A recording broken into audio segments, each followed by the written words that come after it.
Alhamdulillahi Rabbil Alamin. Wassalatu wassalamu ala sayyidil mursalin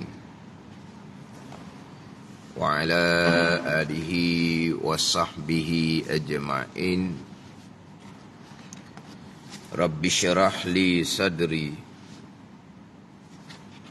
wa yassir li amri wahlul 'uqdatam min lisani yafqahu qawli.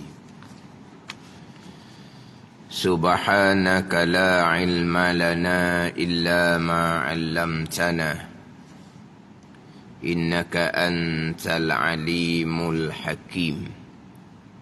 Wala hawla wala quwwata illa billahil aliyyil azim.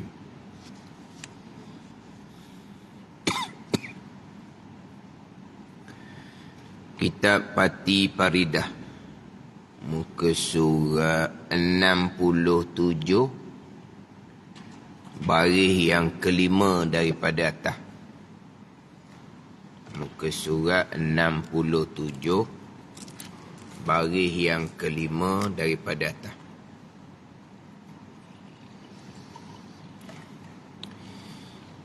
Qala al-muallifu rahimahullahu ta'ala wa nafa'ana bi'ulumihi amin.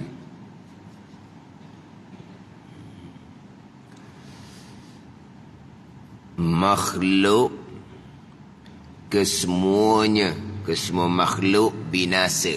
Itu tajuk dia. Makhluk kesemuanya, kesemua makhluk binasa.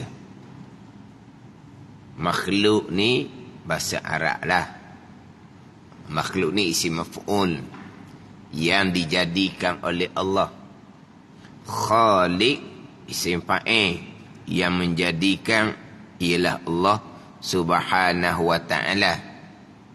Makhluk ma khalaqahullah, barang yang menjadi akan dia akan barang oleh Allah Subhanahu wa ta'ala. Itu makhluk. Tapi makhluk ni jadi bahasa Malaysia tau. Makhluk Allah, makhluk Allah. Tu. Jadi bahasa Melayu lah makhluk ni. Kadang-kadang makhluk ni pergi kepada makhluk asing. Makhluk asing. Yang lain apa tu? Makhluk asing. Jadi makhluk ni barang yang menjadi akan dia akan barang oleh Allah. Yang mana makhluk ni baharu, asalnya tiada. Allah mengadakan. Yang asalnya tiada, Allah mengadakan. Makna ada harus sahaja. Barang yang ada permulaan akan ada kesudahan. Yang tiada permulaan zat dan sifat Allah, tiada kesudahan. Yang tiada permulaan zat dan sifat Allah, maka tiada kesudahan. Sebab adanya ada yang wajib, tidak terima tiada sama sekali. Ada yang ada permulaan, kemudian jadi ada, maka ada kesudahan. Sebab adanya ada yang harus, bukan ada yang wajib. Sebab sebelum tu tiada, jadi ada. Diadakan oleh Allah, Allah yang jadikan. Jadi makhluk yang Allah jadikan ni kesemuanya binasa. Itu tajuk dia. Wajib kita i'tiqad. Ini nak pergi kepada bicara bab perkara yang wajib kita imani selepas daripada mati. Hak rukun iman yang kelima. Tapi sebelum tu dia bicara hak makhluk kesemua ni binasa. Tapi lepas tu bicara hak perkara yang wajib kita imani yang berlaku selepas daripada mati. Wajib kita ni tiap-tiap mukallaf i'tiqad. I'tiqad ni berpegang di hati. I'tiqad ni pegang di hatilah. I'tiqad ni sipu di hati. Pegang kejap di hati, sipu di hati.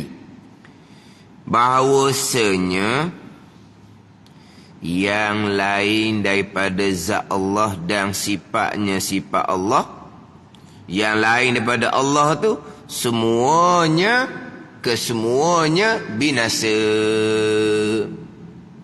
melainkan 10 perkara. Wajib kita i'tiqad, berpegang di akidah kita ni, bahawasanya yang lain daripada zat Allah dan sifatnya sifat Allah, yang lain daripada zat Allah dan sifat Allah. Mana yang lain? Makhluk lah. Yang lain daripada zat Allah yang qadim, yang lain daripada sifat-sifat Allah yang qadimah. Apa yang lain daripada Allah dan zat Allah dan sifat Allah? Makhluk tu yang lain tu. Binasa sekaliannya. Kullu syai'in halikun illa wajhah. Sekalian perkara binasa melainkan zat Allah subhanahu wa ta'ala. Kullu man 'alaiha fan wa yabqa wajhu rabbika zul jalali wal ikram. Kullu man 'alaiha fan. Tiap-tiap ada atas muka bumi ni binasa belaka. Wa yabqa wajhu rabbika zul jalali wal ikram. Yang kekalnya adalah zat Allah subhanahu wa ta'ala. Wajib kita i'tiqad. Yang lain daripada zat Allah, yang lain daripada sifat Allah, kesemuanya binasa, melainkan 10 perkara. Ini ada istisna, pengecualian. 10 perkara ni tidak binasa kerana Allah yang jadikan tidak binasa. 10 perkara ni semua perkara binasa. Kemudian datang pula dalil-dalil yang lain, ada 10 perkara yang tidak dibinasakan oleh Allah. Ada pengecualian dia. Jadi 10 perkara ni kekal. 10 perkara ni kekal. Tapi 10 perkara ni kekal disebut dalam Quran dan hadis lah. Tapi kekal 10 perkara ni kekal, dia panggil kekal muqayyad. Kekal dengan sebab Tuhan perkekalkan, ditaksiskan, ditentukan kekal ni kerana Allah yang perkekalkan. Jadi kekal 10 perkara ni bukan sebagaimana kekal zat Allah, kekal sifat-sifat Allah subhanahu wa ta'ala. Itu kekal yang hakiki. 10 perkara ni kekal, kekal idafi, kekal muqayyad, dikekalkan oleh Allah subhanahu wa ta'ala. 10 perkara ni 10 perkara ni dikekalkan oleh Allah subhanahu wa ta'ala.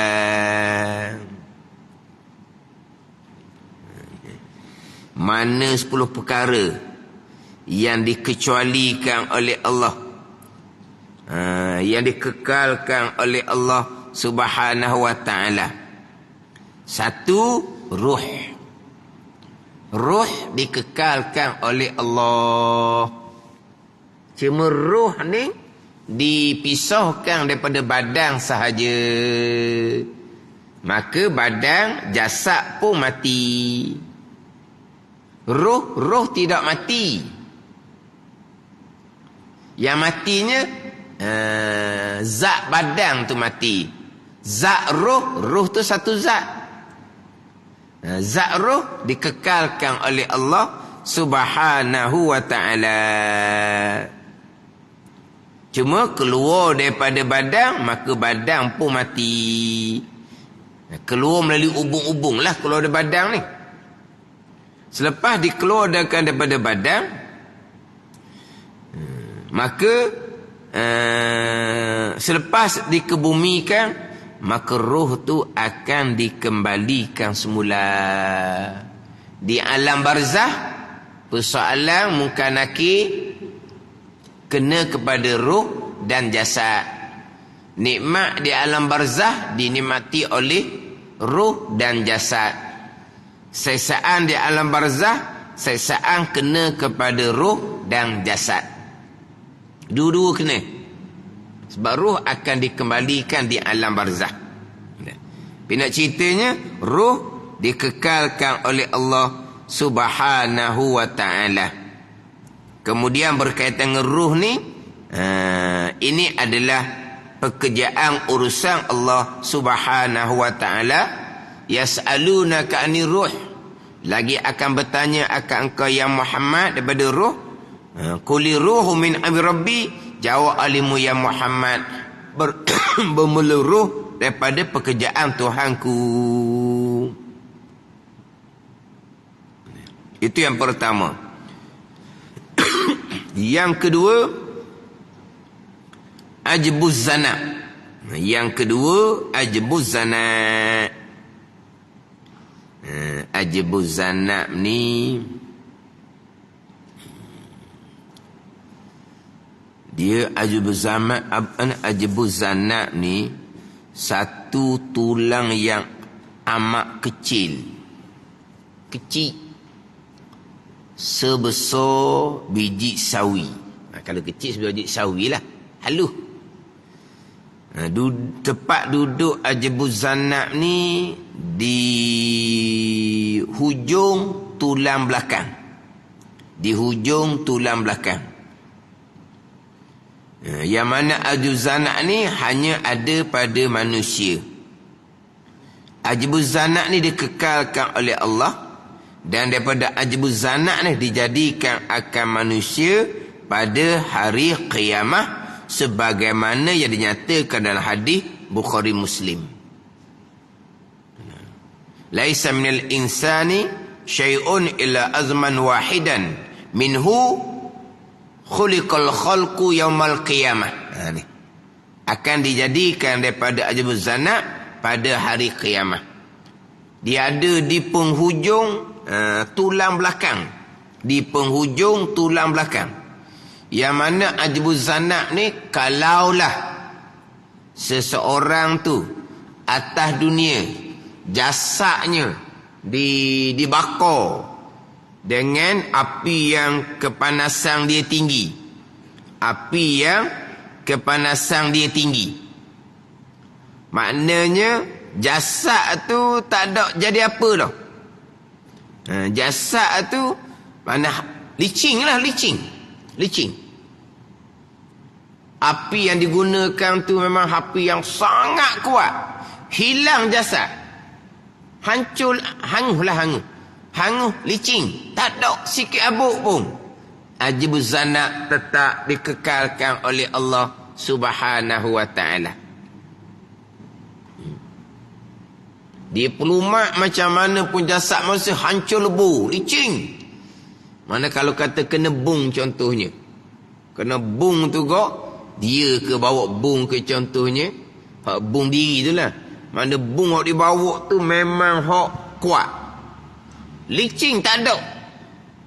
Tapi ajbuz zana tetap dikekalkan oleh Allah Subhanahu wa ta'ala. Di hari akhirah, manusia dijadikan kembali daripada ajbuz zana.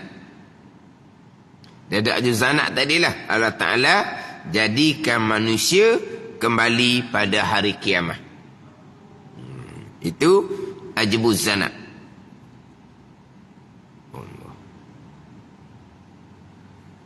Oh, ada cerita bawah tu.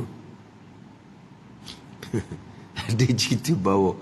Saya tengok kitab Faridah. Kitab Faridah dia ada buat nota kaki luar. Saya pun baca luar. Dalam parti Faridah ada dah ni. Betul ke supaya saya baca tadi?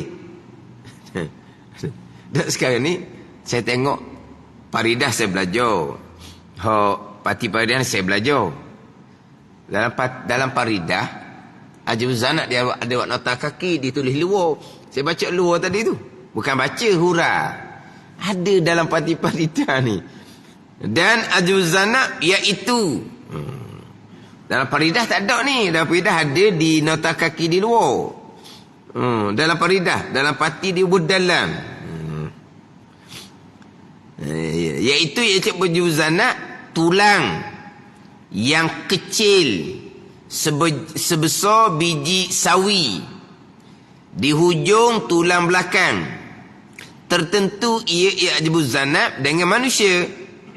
Tiada binasa ia ajuz zanab, dan daripada ajuz zanab dijadikan akan manusia semula pada hari kiamat, sebab dinyatakan hadis Bukhari Muslim. Hak ni sepenuhnya hak nota kaki dalam kitab Faridatul Faraid. Tak terperasan pula sini didatangkan. Ini yang dikekalkan oleh Allah Subhanahu wa ta'ala. Ketiga, badan anbiya. Badan anbiya. Keempat, badan syuhada. Jadi jasad para nabi dan jasad para syuhada dikekalkan oleh Allah Subhanahu wa ta'ala. Jasad para anbiya, bukan jasad Nabi sallallahu alaihi wasallam sahaja ni. Jasad para anbiya dan jasad para syuhada dikekalkan oleh Allah Subhanahu wa ta'ala. Kerana kemuliaan para anbiya, kerana kemuliaan para syuhada. Anbiya kemudian syuhada. Yang mana anbiya dan syuhada inilah pandangan muktamad yang langsung tidak kena persoalan barzah. Dua je, anbiya dan syuhada. Anbiya, tahulah kedudukan para nabi. Nak cerita tingginya kedudukan para syuhada. Nanti akan bicara berkaitan dengan persoalan barzah. Ada pandangan, banyak golongan-golongan yang dikecualikan daripada persoalan barzah. Tetapi pandangan yang muktamad, yang dikecualikan daripada persoalan barzah adalah nabi-nabi dan orang yang mati syahid. Yang lain daripada tu kena persoalan barzah belaka, sama ada ringan ataupun berat, tu je. Dia ada pandangan-pandangan mati hari Jumaat, mati beranak, mati wabak penyakit. Orang yang mati ketika sakit mati dia baca Qul huwallahu 100 kali. Itu di antara yang setengah pandangan menyatakan tak kena juga persoalan barzah. Tapi pandangan muktamad kena persoalan barzah, tapi persoalan yang ringan yang tidak kena langsung persoalan barzah adalah para anbiya dan para syuhada. Hak para anbiya ni tetap dah. Hak para syuhada ni tingginya kedudukan orang yang mati syahid. Siapa syuhada di sini? Orang yang mati syahid akhirah. Orang mati syahid dunia dan akhirah. Orang yang mati syahid dunia dan akhirah. Dia ada 3 mati syahid ni. Syahid dunia akhirah, dunia sahaja, akhirah sahaja. 3. Hak mati syahid akhirah saja ni, contoh tadilah mati beranak. Hak tu mati syahid akhirah. Mati penyakit, mati syahid akhirah yang jenazahnya wajib dimandikan, dikapankan, disembahyangkan. Apa ada ni? Dia panggil mati syahid akhirah.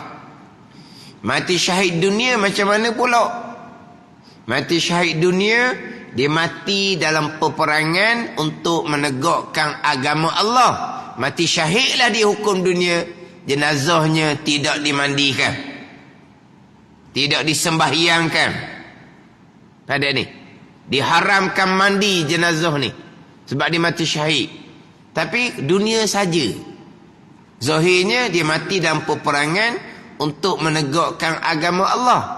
Tapi niatnya tak betul. Niat dia nak dapat kebanggaan, riak. Akhirahnya neraka. Tapi hukum dunianya mati syahid. Maka jenazahnya haram dimandikan, disembahyangkan pun semualah.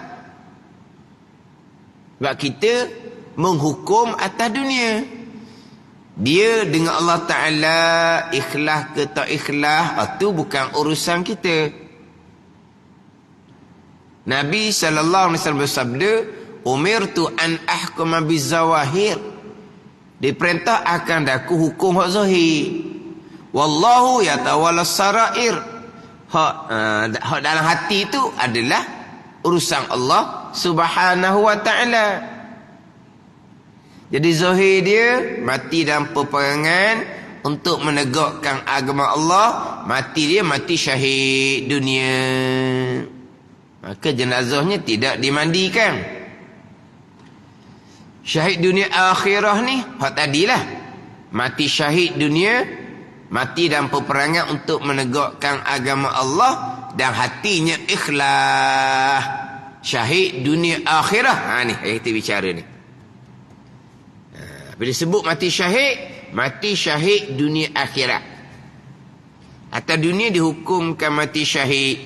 Di sisi Allah dia mati syahid sebab niat dia ikhlas, bukan ada kerana tujuan yang lain. Inilah dapat kelebihan yang besar. Jasadnya tidak akan dibinasakan oleh Allah. Tidak kena langsung persoalan barzah. Dapat bagi syafaat kepada 70 orang ahli keluarga.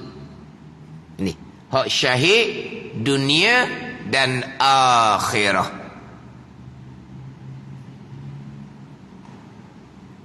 Dapat bagi syafaat pertolongan di hari akhirah 70 orang ahli keluarga yang sepatutnya masuk neraka dengan syafaat pertolongan keluarga yang mati syahid tadi. 70 orang yang lain ahli keluarganya dapat masuk syurga juga. Tapi syafaat ni semua kepada orang mati dalam iman. Kalau orang mati kufur, Nabi SAW sendiri pun tidak dapat bagi syafaat. Yang dapat diberi syafaat ni orang yang mati dalam iman. Contohnya mak ayah, anak mati belum balik. Maka anak yang belum balik ni diperintahkan oleh Allah untuk masuk ke dalam syurga. Tapi mereka tak mau masuk syurga, melainkan selepas ibu bapa mereka dimasukkan ke syurga oleh Allah Subhanahu wa ta'ala. Ini syafaat daripada anak yang mati kecil, mati sebelum balik. Maka mak ayahnya dapat syafaat daripada anak yang mati kecil tadi. Syaratnya mak ayah mati dalam iman. Kalau mati dalam kufur, bukan kata anak kecil, bukan kata keluarga yang mati syahid, Nabi SAW sendiri pun tidak dapat bagi syafaat kepada orang yang mati kafir. Syaratnya mati dalam iman. Dosanya banyak. Kalau kira dengan dosa dia, kena masuk ke Jahannam dahulu. Syurga tetap syurga lah sebab dia mati dalam iman. Tapi syurganya kemudian lah. Selepas dibakar dalam neraka Jahannam dahulu dengan dosa yang banyak. Dengan syafaat tadi ni, dia dapat masuk syurga direct tanpa masuk neraka Jahannam. Tanpa syafaat ni pun dia dapat masuk syurga juga, tapi kena masuk neraka dulu. Dengan syafaat ni selamat daripada neraka Jahannam. Tapi syaratnya yang mati dalam iman sahaja dapat diberi syafaat. Jadi ini kelebihan orang yang mati syahid. Anbiya syuhada. Anbiya syuhada. Hak para nabi tu jelas lah. Hak ni hak para syuhada, orang yang mati syahid.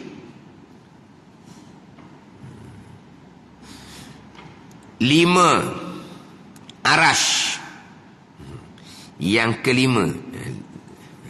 5 ke yang kelima kita nak baca 5 gitu dah. Sebab dia tulis 5 gitu. Kita biasanya yang kelima. Dah dia tulis 5. 5 arash.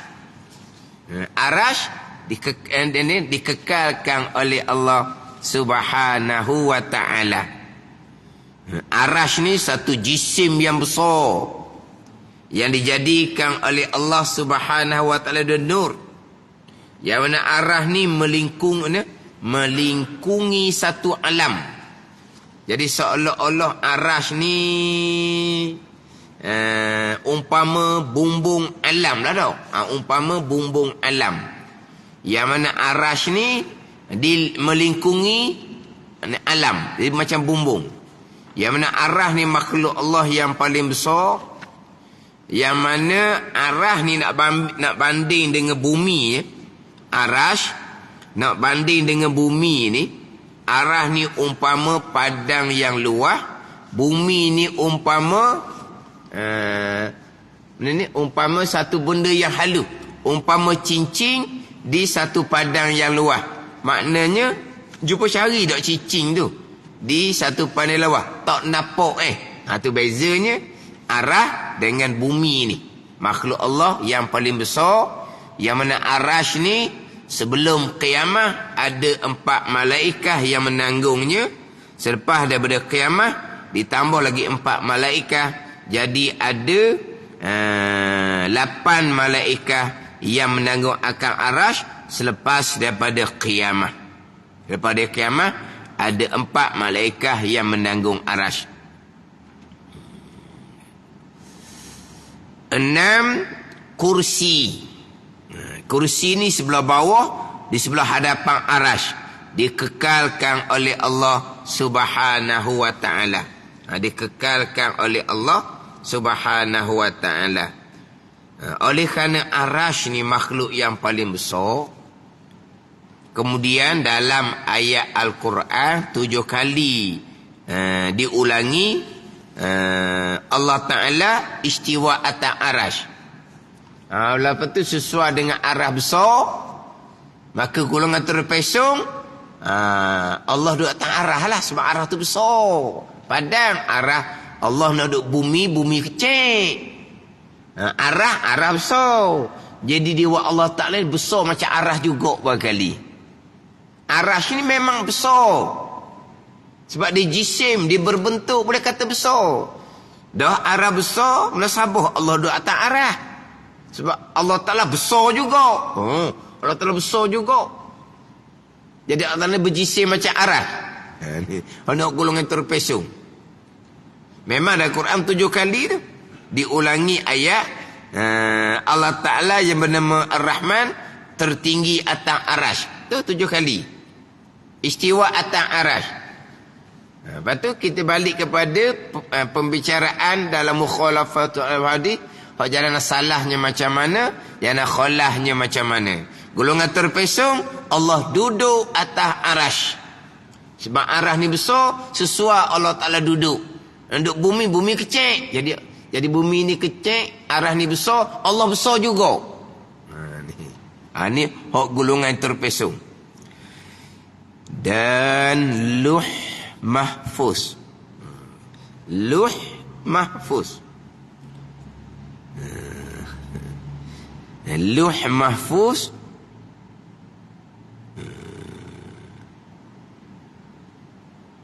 yang ke-8 qalam. Yang ke-7 luh. Luh ni kalau kita orang dululah, kalau orang dulu. Luh ni papan tau. Papan catatan. Luh tu kan dia panggil papan luh. Orang zaman dulu kan dia belajar tak ada kertas, dia ada papan. Bukan dia panggil papan luh, dia panggil.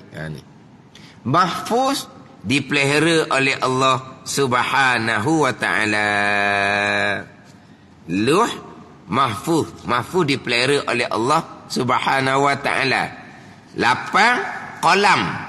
Qalam tu sama juga. Jisim yang besar yang dijadikan daripada nur, yang mana Allah Ta'ala memerintahkan Qalam mencatat di Lauh Mahfuz. Kemudian daripada Lauh Mahfuz, malaikat saling pula. Saling daripada Lauh Mahfuz pada malam Lailatul Qadri. Kemudian malaikat saling disuruh malaikat untuk malaikat mentadbir alam selama 1 tahun. Disaling ke Baitul Izzah pada malam Lailatul Qadri. Ke dalam suruh malaikat. Malaikat saling daripada Lauh Mahfuz. Catatan Lauh Mahfuz diperintahkan akan qalam yang mencatat. Nak bicara minggu lepas ni. Kita bicara minggu lepas kan bab doa. Doa memberi manfaat. Tapi mustahil sama sekali doa yang baharu dapat merubah qada Allah yang azali, yang qadimah. Mustahil sama sekali. Qada Allah yang azali, yang qadimah ni mana?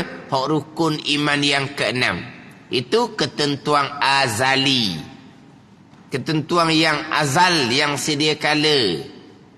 Mustahil diubah dengan doa yang baharu. Barang qadim nak ubah dengan barang yang baharu, mustahil.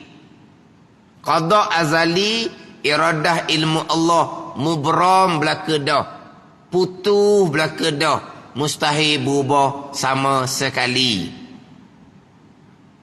Hak tergantung mu'allaq, hak berubah.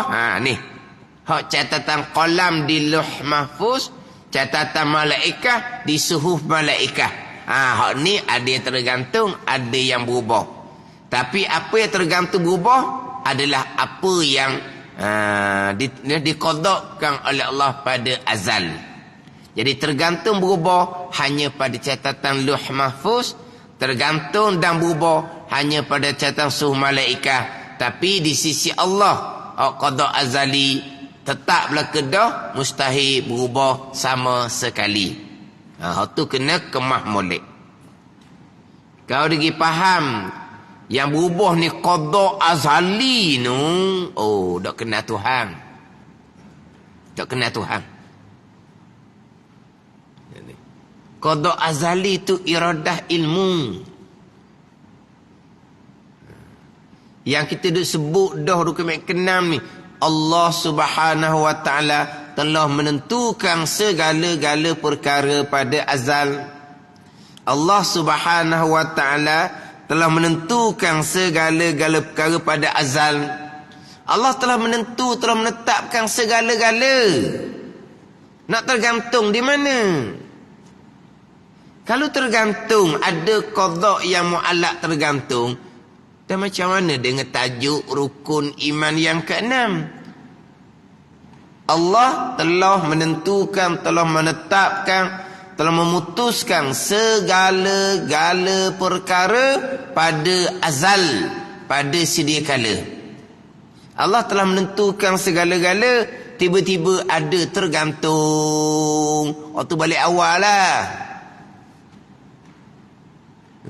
Ke macam mana rukun iman yang ke-6?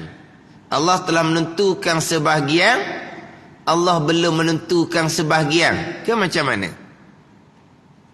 Sebut pandai. Allah telah menentukan segala-gala, tapi tergantung. Gitu. Ini berat ni.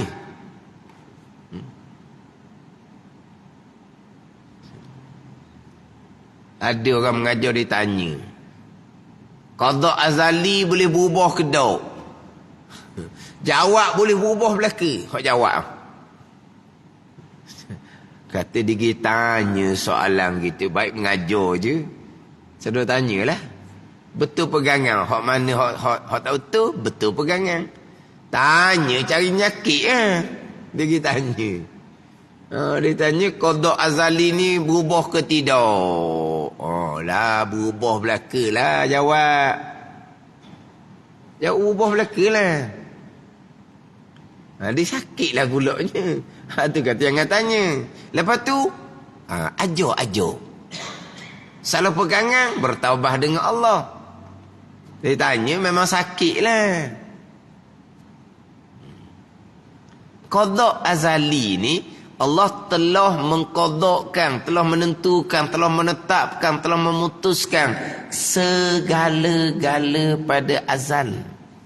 Mana ada tergantung laginya? Tak ada tergantung dah. Tapi kalau Allah telah menentukan, tapi kalau Allah nak ubah, di mana letak sifat ilmu Allah Subhanahu wa taala? Faham tak ni?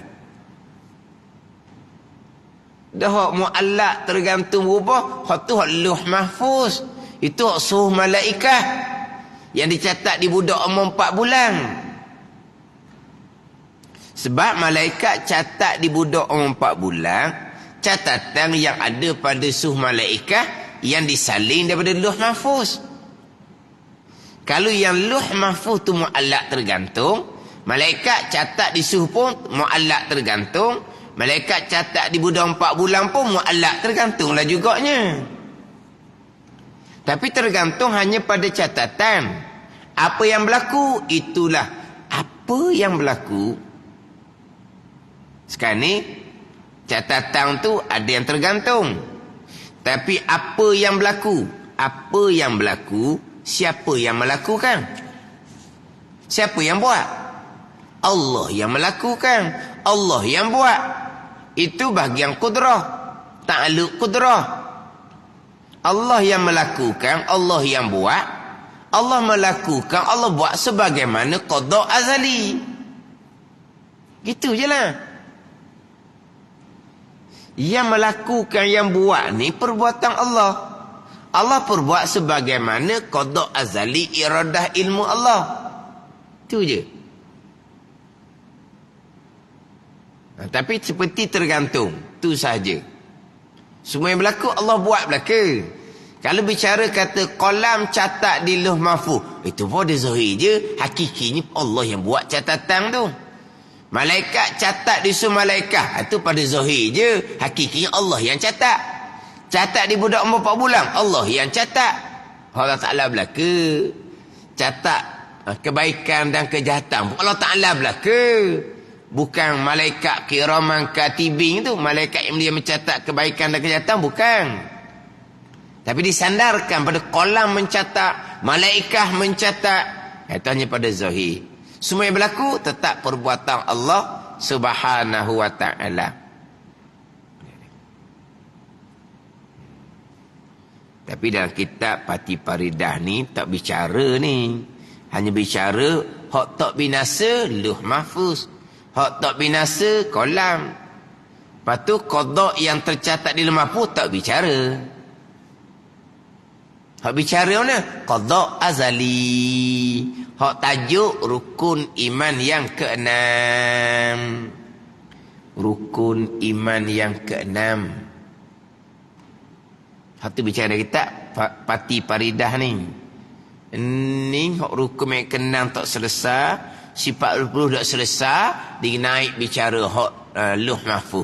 Dalam keadaan tidak mengenal Allah Subhanahu wa taala yang bersifat dengan iradah dan ilmu yang telah mengqadakkan segala-gala, tidak ada tergantung dan mustahil berubah sama sekali. Sebab siapa yang nak merubah? Allah yang menjadikan, Allah yang buat. Allah menjadikan, Allah yang buat sebagaimana yang Allah qadakkan pada azal, yang telah putus, yang tidak tergantung, yang mustahil berubah sama sekali.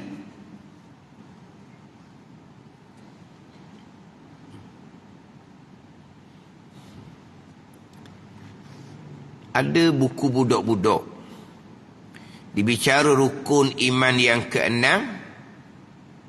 ketentuan azali dan pelaksanaan ketentuan perbuatan Allah, terus dipergi kepada yang berubah, yang tidak berubah. Oh, bahaya. Ini bahaya. Ajar ke budak-budak. Orang tua pun tak pernah lepas. Ajar budak-budak. Lepas tu cikgu yang mengajar tu ajar macam tak tahulah.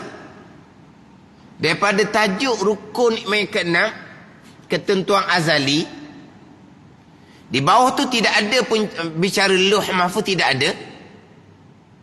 Kita nak bicara berubah tak berubah ni, kita kena letak di Lauh Mahfuz. Daripada tajuk rukun iman ke-6, ketentuan azali, terus pergi kepada berubah tak berubah. Hak ni pun orang. Yang tidak berubah, saya pun tak ingat dah dalam buku tu. Dia buat gambar. Yang tidak berubah tu, dia ada gambar mayat. Gambar dia tak tulis perkataan dekat gambar.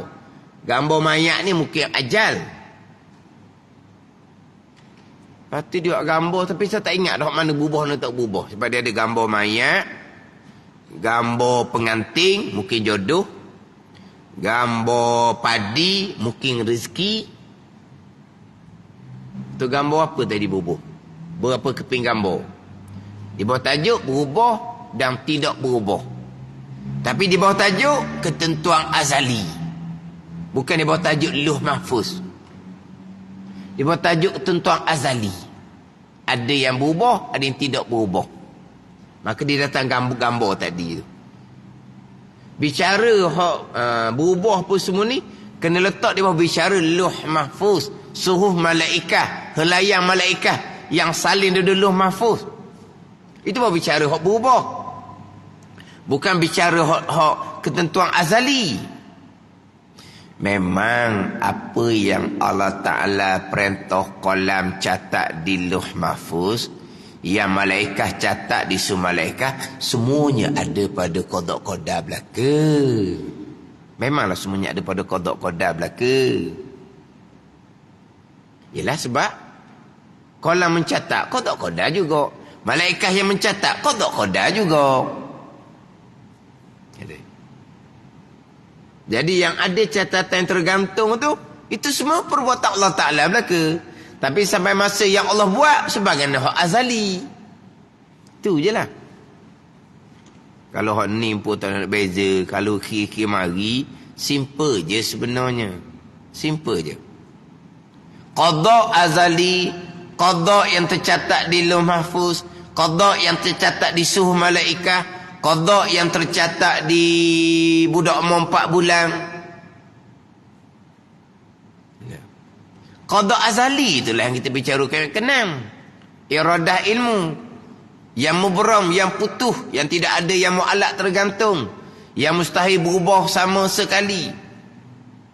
Saya pernah dengar dalam radio, 2 kali orang yang sama, mu'allak mubram pun bertukar. Dua kali itu bertukar. Kalau kata tersilap, dua kali tertukar. Mubram yang tergantung, mu'allak yang berubah. Mubram yang tergantung, mu'allak yang putuh. Nama pun berubah. Nama pun tukar orang nak bicara ni. Mubram tergantung, mu'allak putuh. Yang tidak tergantung, yang tidak berubah. Mu'allak. Faham tak mu'allak? Taklik. Tak tahu taklik? Kan orang berkahwin tu kan ada lafaz taklik. Apa taklik? Gantunglah. Kalau begini, tertolak, tercerai. Itu dipanggil taklik. Tergantung. Mu'allak lah tergantung. Mubram yang tergantung, mu'allak yang mubram yang tergantung, mu'allak yang putus. Dia ceramah dari radio 2 kali. Ni penceramah hebat belaka ni.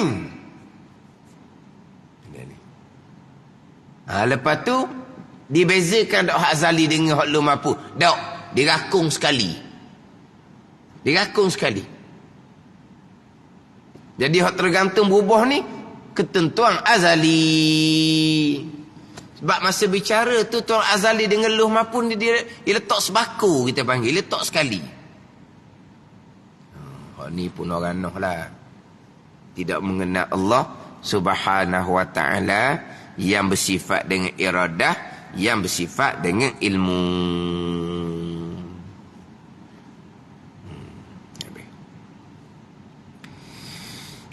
Yang 9. Yang ke-9 jadi nak sebut gitu. Dalam faridah ni dan gitu je. 9 syurga, 10 neraka. Ni yang dikekalkan oleh Allah Subhanahu wa ta'ala. Syurga dikekalkan oleh Allah, neraka dikekalkan oleh Allah Subhanahu wa ta'ala. Adapun penghuni syurga neraka dibinasakan terlebih dahulu dengan kiamat. Tiup sangka kala tu binasa dah pulaknya. Barulah dijadikan kembali daripada ajbuz zanat. Barulah dikekalkan oleh Allah. Hak ni kiamat pun tak binasa ni. Ada ni. Kiamat pun tak binasa. Adapun ahli syurga, ahli neraka, betul lah akan dikekalkan oleh Allah, tak binasa juga. Tapi dibinasakan oleh Allah terlebih dahulu. Kalau jasad tubuh kita ke awal-awal lah tak adanya. Bukan kata tiup sangka kali yang pertama. Hak ni tiup sangka pertama pun dikekalkan oleh Allah Subhanahu wa ta'ala.